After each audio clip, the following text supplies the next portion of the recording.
and I say a year bantima ewa me pacho or the phobia na so or the phobia amwa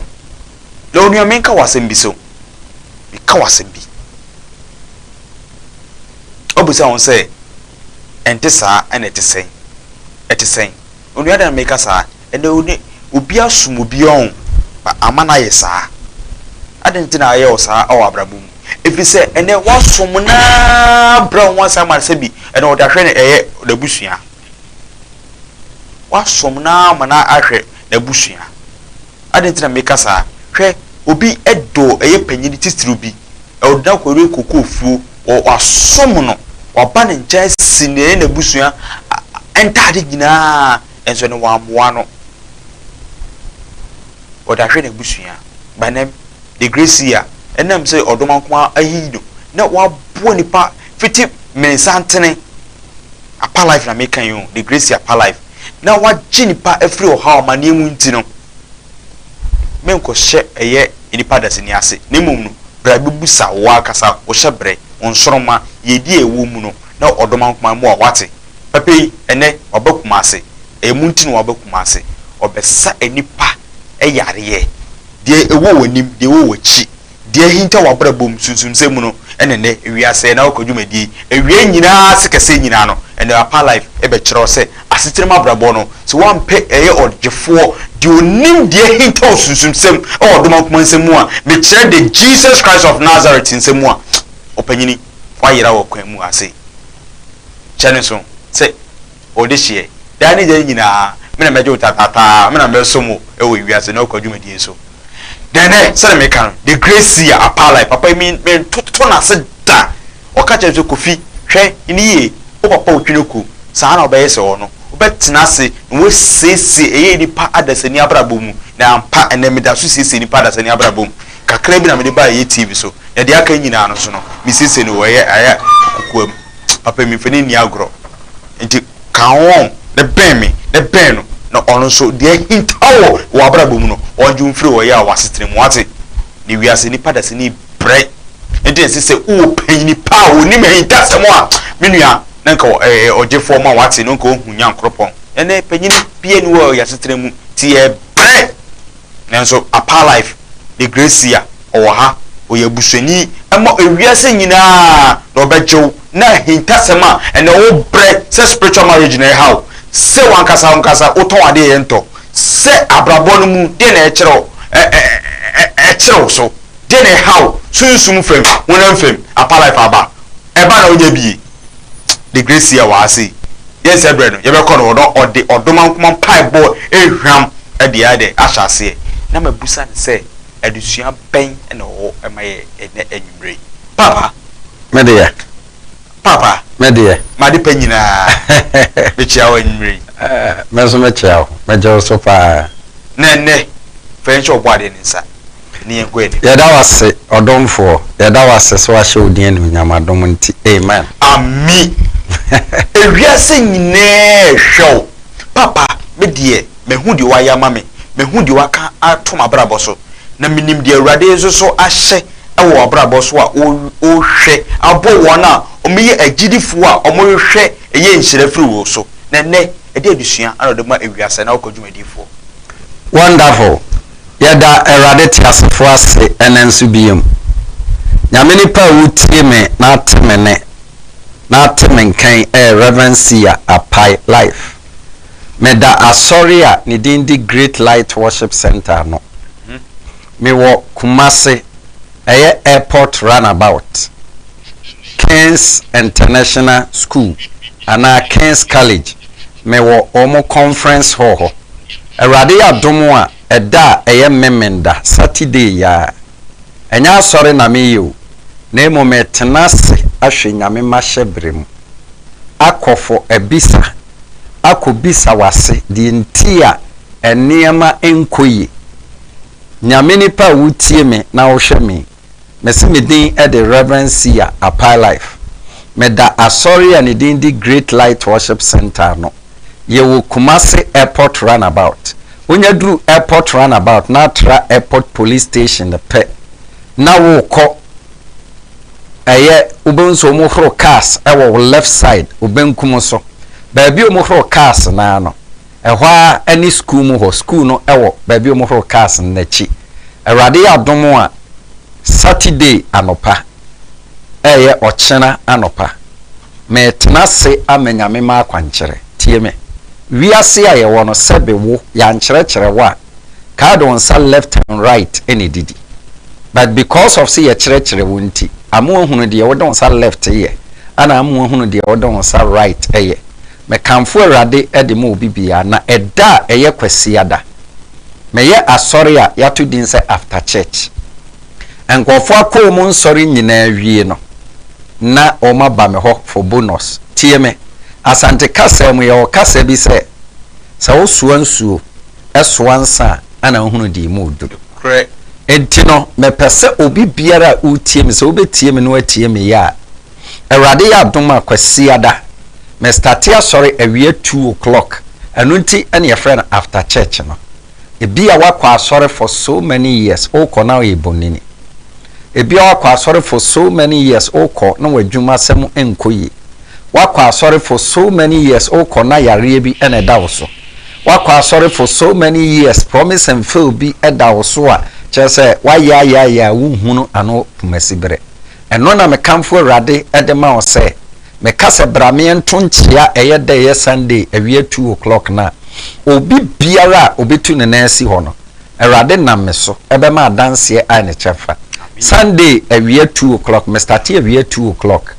na mapon eye anwumre 6 o'clock na Sunday asedan kanyame se eye oyela awrade te asefo de adom me a eye anwanwade ene nsenkyere ne ne no awrade de atoma koma so se obi biara obeba asore ho no memfa saa oye ni bi enche no de ntia me de chewo ne se wakoma ebufo wadwene ye wo se ebi a eyenkatenwa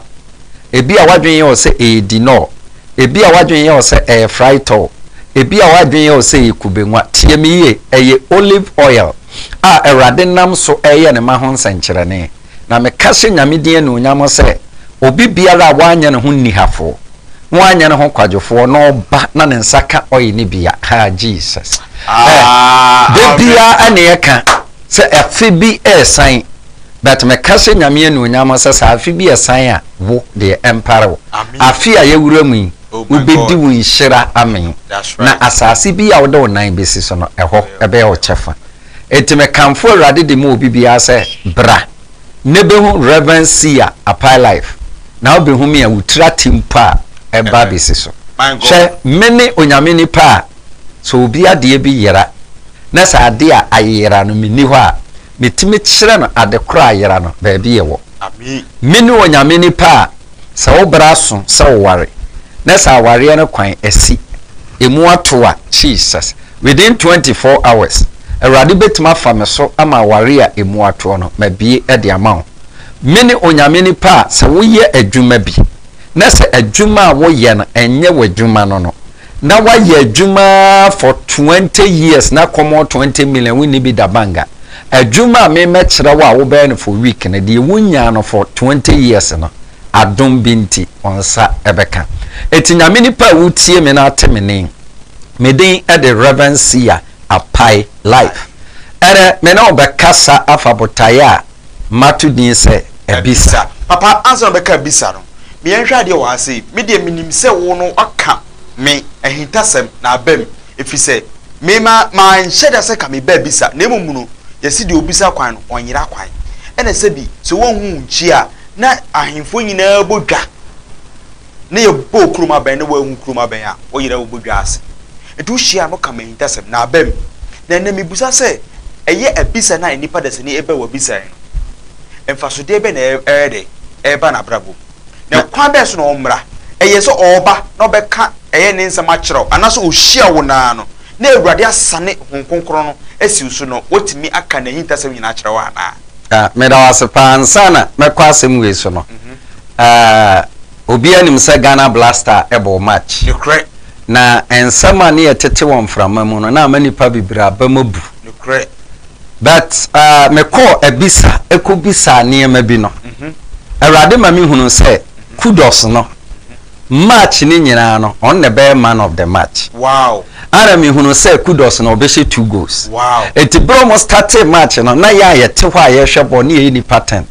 Ye start ya na mse kudos ene o 2 goals. I see. Ebra bi na Blaster any Egypt for airborne match. Sata na coach Akwesi Apia and coach Blaster. Erade farm so ama make say ye behye Egypt 6-0. Eba mu life. It Bible say hwan na aka ama na bam ebre rade ti asefo nhye. Ye ka bisa asante kasa mu no ye ka kasa bi say obisafo entokwan. So we be sanko ade a onto kwan. Tie me ye afi abesene twam 2003. Ya wura 2004. Ebia afi twam no. 2024. 2024. Ebia afi twam no.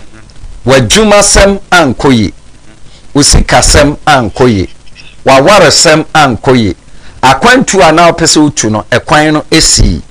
Obi a promise wonsa antime anka. Chese ade bia na opese wo ya wo abrabom no ade no antime anwie peye. Onipa nani abre no pe bibie hunu no. Yewura afifufuro mu obeka se da bi. Me masa asasan enni machida. Ampa e wasa me bafo abisa.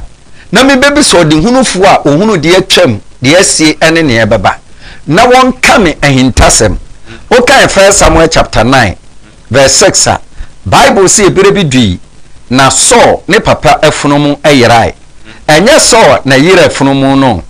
So papa kuwa no fulani ni no na yire afunumu no. But because of sister so na wa yira aniunyam. Wa yira ne tebia, wa yira ne yebia, wa yira ne jina brenti no so papa hye na say wane na kuwa ne enko hwe afunumu no mra. Me Bible ma meti ase say ebra omo kono ana so papa sa aka kiro mo sese mo ehunu afunumu na fidua mu hampo no mamuntumu nan ensi ha to omo kono mu chini kwa puoye omkwa atoye omkwa atifi omkwa anafo na so papa kwa na se master di mahwe mahunu se nyankopon nipa bi ewo kuro yi mu semede enwan ene anantwie eba didi a emma ba me nchen bebi sase omo pe nyankopon difo na oyesi ya no yanko ne nchen ebia na ya ade ayera na obetuma eden ehuna man. Bible say ebra oka sa na say onyankopon nipa bi wo ho ne din de Samuel eti yanko hoy. Bible say ebrom du Samuel nim so Samuel hwe so anim din hwe wonye nipa wo se wo hwehwe afunu mu na mbom uye nipa wo se wo din Israel wa se me eka mo Bible mu say hwe na enka tete no Mose, David, Solomon ene wo na asabi omuye ahemfo kesefo ni nyina no omukwa abisa. Solomon esere Nyankopon wa abisa mu se Nyankopon dominyansa. David esere odomankoma se sabi anse no bedi eye Israel ahini no ade so oje odom efri eye ni nsem enti onu so kwa abisa sere Nyankopon. Mose ye to no to nsuo mu no eye ohema na ofa no so no onu sere Nyankopon se oma aye papa yi enko na so Mose ebusa Nyankopon se anse meji Misri mu efri eye Egypt asase so no ewade na wo de o mame obisai ewiase nete se ewiase bia no this wo bisa me kasa metiase me busa mpapa se otwinoko kwabrasare anse na metimedi wachi no de na menya so kofi me di nyansa hunu mu ne ntiase bedomo de se dipa de se ne bia anse wo to ni kwa obetu anama bia na wodi ye bia no osom wo bisa ne ye hwa de wa se papa ebisa otweja mpon enam se ene wode mo amunim eni amu hunu ade ko akiri ntino wode masim nenam ene ye from prophet yes amu ene odoma nkoma no yimu se ye mram ho ne meye de ye mebusam wadaroma ye bebusam no mahu ye hyebre keke anase behu no maye amaye ne ye haw anyama ne anase ohawada ye so no etu atwa onze nyame adom aduma chede gu ahodo bebre but Bible say esono bia ne de so ata say me no nyame ayamadom onuaba ma bi eba me nchen na onua no ba no na osi nyame nipa me yare chinia minhunu yare ne puma sibre wow na se si akra me na okasa se de ohunu se machia no pensi pa metie no enya asenketoa oba fo abisa my god ana oba me nchen ana awrade ti asefo kasa kire me se memfa oil enwu fom ema onua ne nyina mu na me nso na side and side na onua na wachia no obetene Jesus it is said ye be ya etiefo ebeje ye dinti no ye beko ne akoba danse no ne akotie onua no adanse no mate owiase ena kwadu bedi na owe de o hwe no ene the grace apala papa we wosom nyame ache owura the ministry make the God ministry almost 35 years now and papa yi oyede odi na obo rada asafo ye wo a maintain din boneda ene asofo kesefo ni nyina aba ene woni slave queen na me ene ne okwo han ye blogger papa yi onfa blogger onfa media social media da ese okofo obi ama na kana asem da ama kire no nenso de o kana asem ma no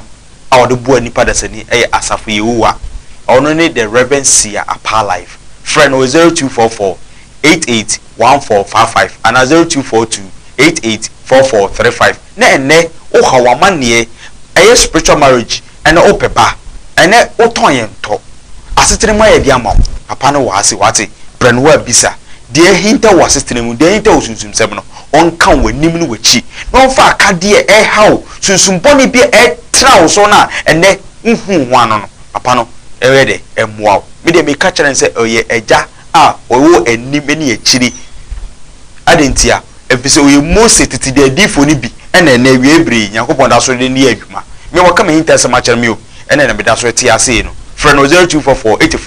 841455 0244 881455 and 0244 884435 nene o se adanse bia ba na de ekunkru bia ho no yenkoni nkotie adanse no ede ne si wo ye Reverend Sia Apa Life apra obi ba abisa no yenkoni nkotie anuanom ene adofonom ene nso dafofra erade ti asefo aye great light nyankopon asa approve ne tumi ene na nwanwade ene ne nsankyere ne nia nipa bi adwene ho a onte ase da opanyi bi ewo menchen na opanyi no ba ha no mempese mebie ma no aka ehawa ode baaye because sabi onya akwala ono ankasa betimi akasa ama no ho okasa wi a na afedi minimo no na menso maka na ade awrade ayam opanyi no within 7 minutes no ebro ntiase ene adwene so opanyi na mo wakwaba ya na wakasa den kakra me pa wachew ufri henfa ene ba ha ufri mankranso ene ba ha yo edie ben pa na hawa enti ema oba eye Reverend Sia Apa Life maso ye ha so budasi so pacho misisi yale bi ham ko misisi tibi yale ni kinsa o so fo on majidi o kuma siku bi am asofo majidi nyina no o de yare no ko bi am pesa obebo obi edin o di yale ko mo nyina so sel nyama yalsa osisi no na ayeden si na ayem ya ama wachia nante medimi nante ontimi nante na machia oba ha no mia mi hu se no wachin na menua ba bi nso wani mu ho a very good wono na aduru no so ohun se no wachia aha medimi nante ana me temonta ote menka radio so ana me bae tinto na me to no bae in fact adia Reverend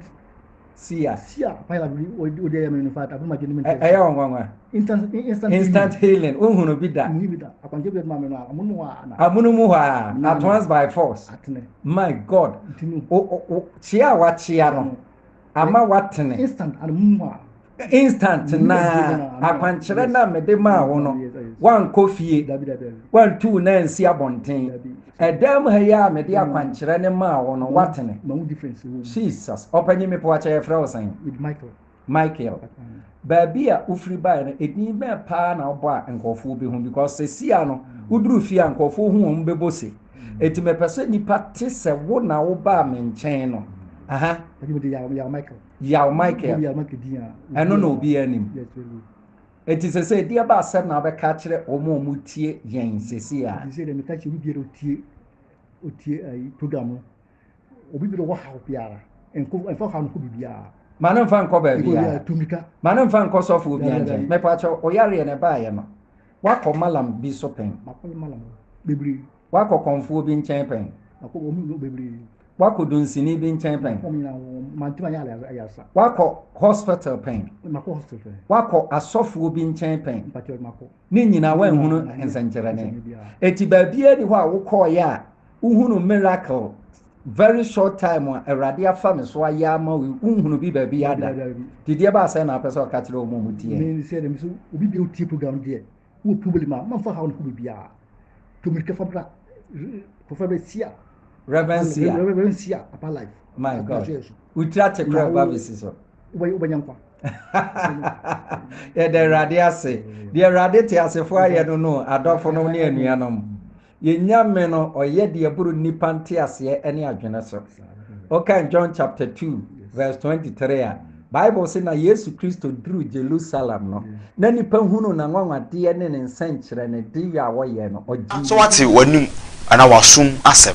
we wanimu ene wasum asem the grace ya upper life home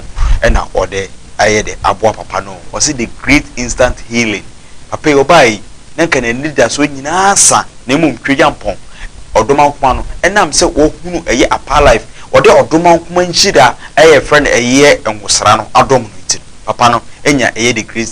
healing papa empempini etete asofo no wantete aban ma wa omo na otwe bosome na omumu no ohwe eye ya Michael a within a short ebisa no onye the great instant healing de na man ba sa Abduma chedi egu ahodo bebre aso bia ne de sa ana asante kasa me ya kasa bi se abodje se ebetu ani ntonyi na je se panyi de panyi na se wo ba ya che na so odoma kwa de odi da so ya adwuma a cha se ade a Erade ye no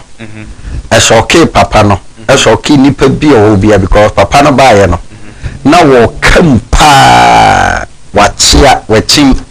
Ose yare ne ba no so 11 to 12 years. Wow. Na se de musi bra de dro nwumra wanda. Papa o so de chiri bebrebe di foni nyina bebrebe. Waja kwanche bebrebe. Waja yare safri bebrebe enso amoa no. Enso the grace ya pa life. Ene jene eye yare. Papa, we nye bosomsem. We nye eye magic sem. Won fa bebi anhye ne se e kina wo ko no aba. Ene zamede bibi hye no ase ba bi okoye no ko bosom ho. Oko komfo ho ado chiripe oko malam ho adan na ba bi okoye na se bibi na hyase ya omantimanye because omo de omo ne bonsam wa pam ye nyame honhomade ye adwuma no eno ne prove nyame tumi Bible say entimi amase esum ebetintim ha so na ba bi ya han pie bi esum ye den edwane me hu se yare na dane esum aida no so and me bo Jesus din to no so na me de oil go from se wonyina mu no my God na me de me sato na han me te gre opani ya wachi ya anatini yes Lord ya me pesa me kana se o pese unya danse pa Erade ya domo a ochena eye memenda na etena se Kumasi airport runabout oh Jesus eye King's College and King's driving school eye ochena anopa from anopa 5 o'clock edikusi awia 12 na mapon ochena ba manima don't talk menkasa oba de odi babia meka kyerɛw me via ade na nya me de ade na chiwade aka no na Sunday na ya asɔre eno de ɛyɛ awia enya anopa tie miye obu okra na bi opeso oba Saturday beto odwen ba bi obeda na nye problem oba na opeso odi 2 days 3 days kra obenya ba bi ada me ka se nyame de na onyamo se obi biara obeba obenya dance because oya ona me di gu for more panyin ni dina mu a esa na yare no sa oya no Erade hye me se obi bia obeba Sunday no memfa bi man free e bia afi etwa mu no ankoyo but me show bo show nkomo se wo ba na obehia me na me ma oye ni bia oye no ebesesa wabrabo na Hebrews chapter 1 verse 9 or say na ubenya overtaking anointing omo wadi wani mukan na kora no obesa ho nti won so te ho etwen akoksi daben na me nipa wuti me na wo hwe me me den e the reverend seer Apai life papa obi hwe wo si papa wani mo nyam o titiriu asofa kasifu yi okom nche a for 30 million 400 million 50 million bra no bei osuro papa oba no se no nkuta na oba nyankopon etime yi adanse ama yo me da asepa onse Bible say Awurade ankwati nasem anya de bi oye ana Awurade say am fansa pan so konfi ana 1 Samuel chapter 9 verse 6 so ebra ne papa furu mu ye omu ko ho Samuel omu de good ana koye ti me de enye charge na me charge o but said e ba obetima boa me adwuma me ye no metima ye akọ akire e bo nyame adanse de wuro na ma ye ya mete so yi enye free radio amekasa wo so no enye free papa answer be kasa asem we no radio ya ukoso yi e ajenkwa FM ajenkwa FM abon prenu me de soso e say sebi ye ko obosom anim emprensa enti ajenkwa FM me share police ni bi mitimi mo ni din wo se me mo din kire no na ebere bi etwa mu no oba won chen no peba ene ne ba na nya 11 years year old now police ni awo so ame uteme nka ko Facebook na eken be sani free eye badwumam eye adenkwa FM isi formula na okacha dem say papa na me ne eye adwuma no mame fani ni agro papa wa ama na me bo wadanse no na me bo tape eye kumase adenkwa FM Monday no oso no opeba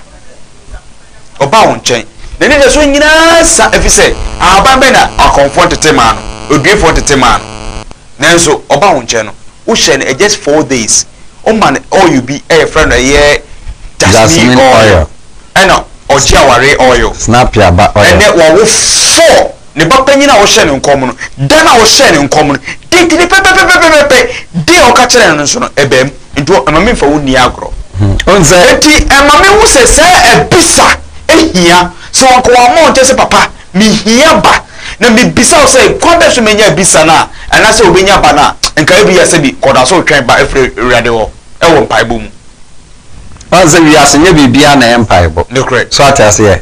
na se obeba me nchen ebra ye wura hwefufuro mi wo bebisa sentia obre na ade a wo bre no kwan nyame befa so age we free mu a e simple thing kwa ma me na se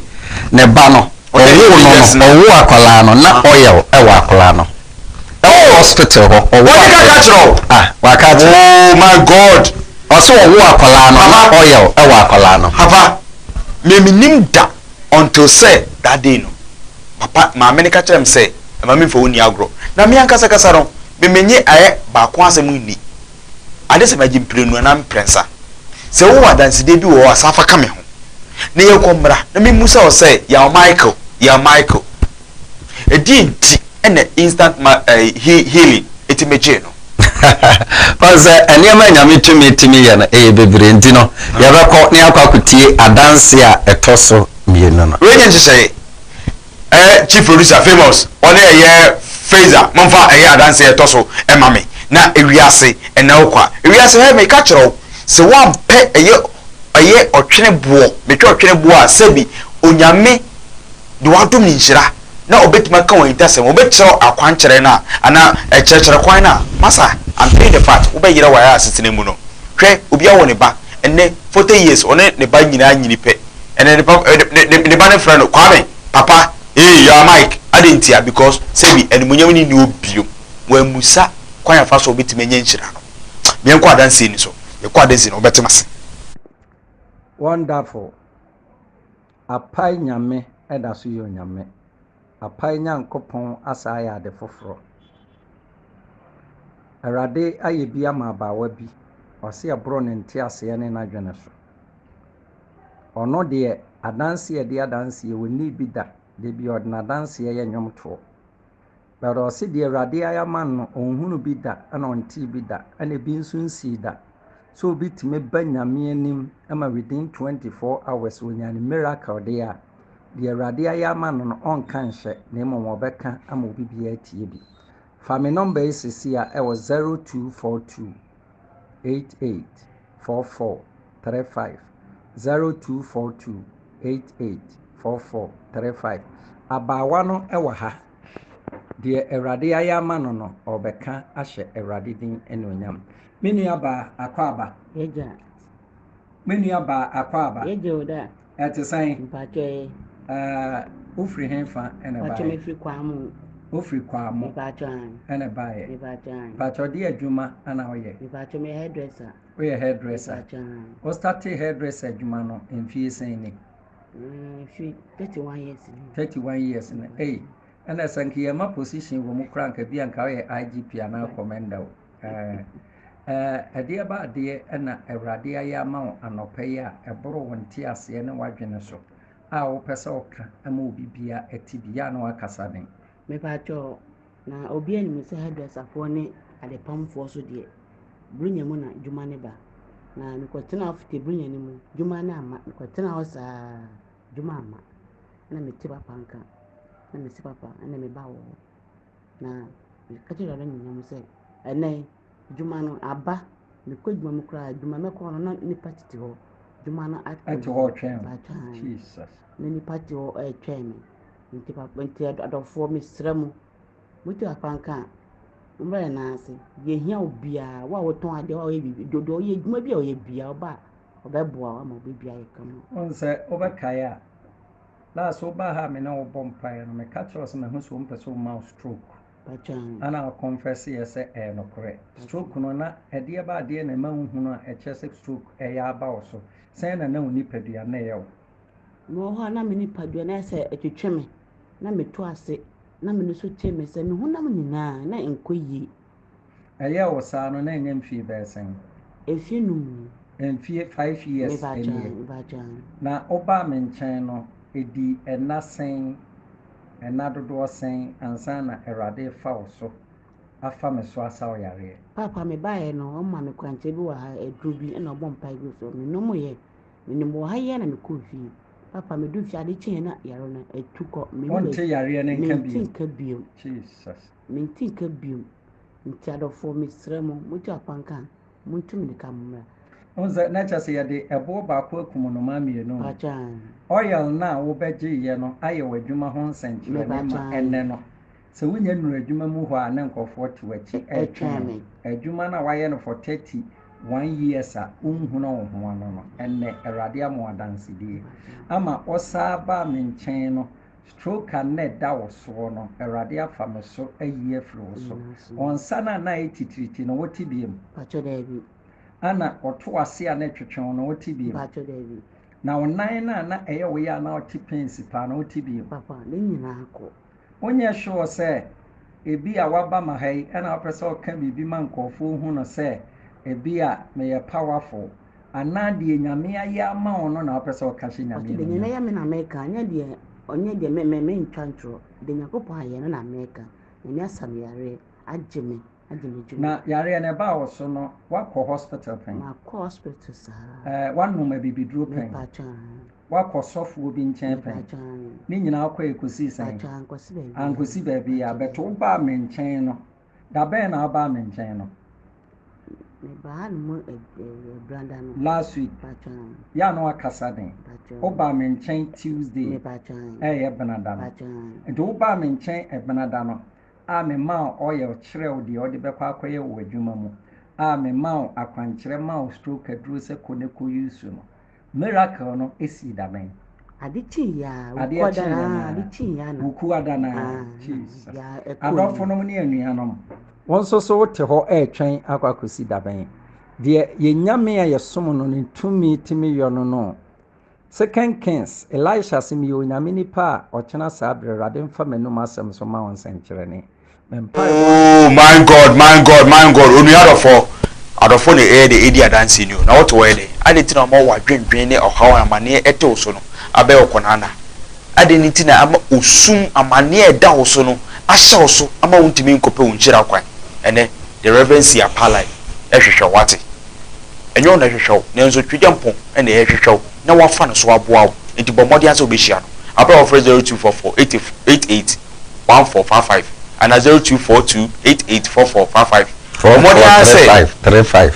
mmɔden asɛ wobɛhyia no mpurimpu mesɛ si nɔmba no so bi mu ayɛ de ama 0244 881455 and 0242 884435. Papa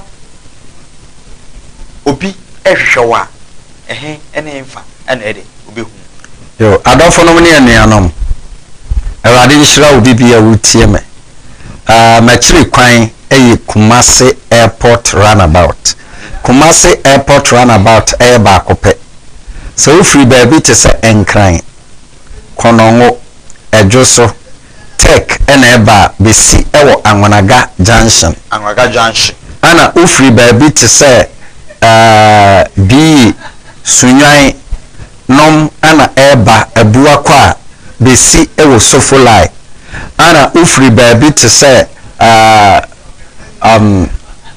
Asante Mampong Bolega Tamale nomu neba sa kwan ni nyina so no besi ewo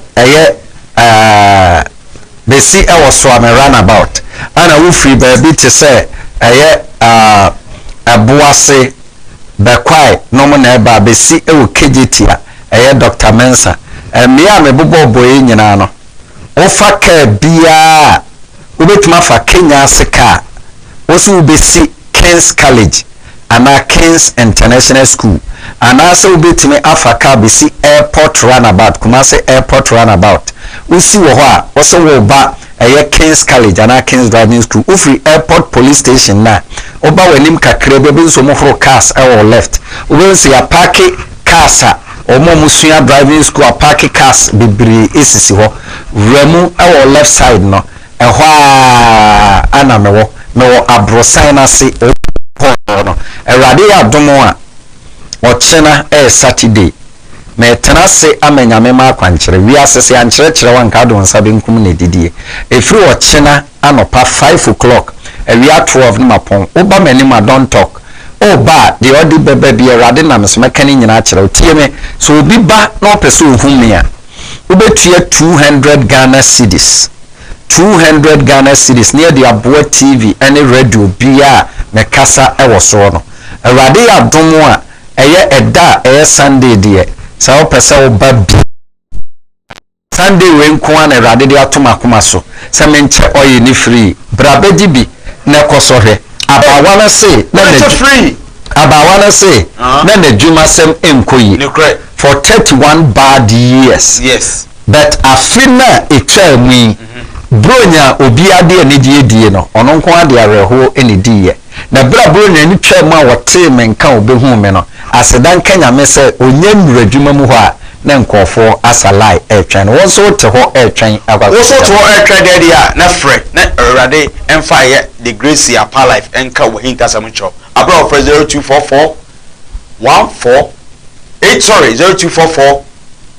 88 1455 and 0244 88 0242 884435 Fred eba panka hintasem le bomodi aso be share so numbers no any screen ase no na de enter wa system de enter wo sunsum sem no papa enka na omoa na enso so person ka bibi e fa wabra bomodi a Fred 0244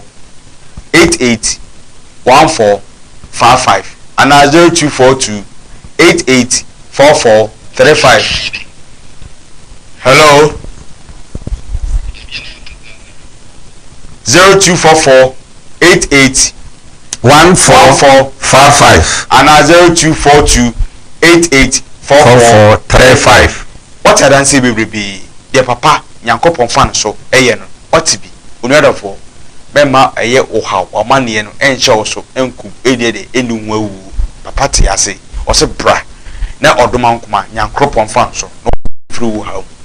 ohaw ne sen amane ne sen adanse ote ne de ne bro wadwene onte ase so frey 0244 881455 and 0242 884435 hello yes sir good evening papa wa otiu edesign edesign bibi aboko de opanyi adan na obresa oto wonyeni fo nya kwadefo na so adwuma sem nkoyi sikasɛm nkoyi awurade te asefoɔ kasa kyerɛ relationship koraa nso nkoyi mehu no sɛ sonsom mu no yɛde padlock alɔko wɔn nsa a wɔn nsa no yɛde padlock a wɔn mpɛ sɛ wode wɔn nsa ɛbɛyɛ adwuma enti no bɔ mmɔden sɛ ɔkyena anɔpa oba bɛhu me wɔ airport runabout ɛyɛ King's College anaa King's International School ɔkyena anɔpa 5 o'clock wura mu a ɔso wopɛ wo mmɛn hɔ no asɛm a meka fa ho de adeɛ na anim fa ho. Hello. Hello. Yes, you. Also, some kind of dinner also uniform. That's why you're so hungry. You're so how that's the okay in the correct. Yanisa. Ochena brother the answer who I the Gracia Power Life Fred 0244 881455 and 0242 884435 the Gracia Power Life was say oh yes mam you pet na odo hia na momo opie pe friend dey hinta wa system no dey hinta o system no obejo so yes sir. Hello. Yes Power Life was say ene ni nkomo Hello. Kasa papa wa oti mama design bibi aboko de mama ade na ofie mo brasa me hunu se wabusua no mo ho kyere mo papa so bibi ato sisi a uni boafo bi aba bia awurade ti asefo kasa kyere me sunsun mo no awurade kasa kyem se mu fie o mu di mu yie die kosesa abosom enu nti na ma busua no mu nipa mo bre no enti bra behu me ochena no pa na ade bi edi munya no memfa ade na chiwade nka mu fie de ba mu hono sa asema me kan ye no koro no emma na wa busua memma wura busua no mu no mu beda enu omu omu mpeso mbe ma no ho ade obi aware problem wo ho obi adwuma sem nkoyi obi asika sem nkoyi awurade kasa chembra behu me ochena anopa na obehu me awurade nam so beyi nso pefro so asema me kan de ade na onimfa ana yare nso how me na okasa sesia o problem ewo sisi o right side ana okotodwe enso ya oya edru adwuma tenkasa wakoma nso ya oya yenya nkopon no ene yaresafo bra behu me na ade bi edu nya na memfa ade na chiwade nka no asema me kan de ade na animfa ho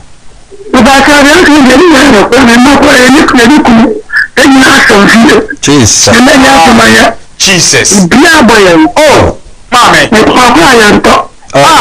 Mame, tieme, ade bia wo na chiwade why? Ye wura fa we menhwe mani ni wachi. Obi a wutie me no. Problem bia menhwe mani ni wachi o. Enu nti na me kasa fa bisa ho. Sa bra bebu sa de kro na edi wachi afe no. Ye wura fa we bra na ade na edi nya memfa ade na chiwade nka. Baba, emna wona mo show. Wona mpeso mo hu Power Life the Gracia. Na ewe ebrem no. O me pe abisa no. O mo frozi no ma beso na infra mo nhia. Ombe shiame e Kumasi airport runabout. Okay. Eye King's College. Ana King's International School. Ufri airport police station na oba wanim kakra be nso mo horo cars e wo left side. Wuramu e wo ba bi mo me wo mu me ho no abrosan na se. Abro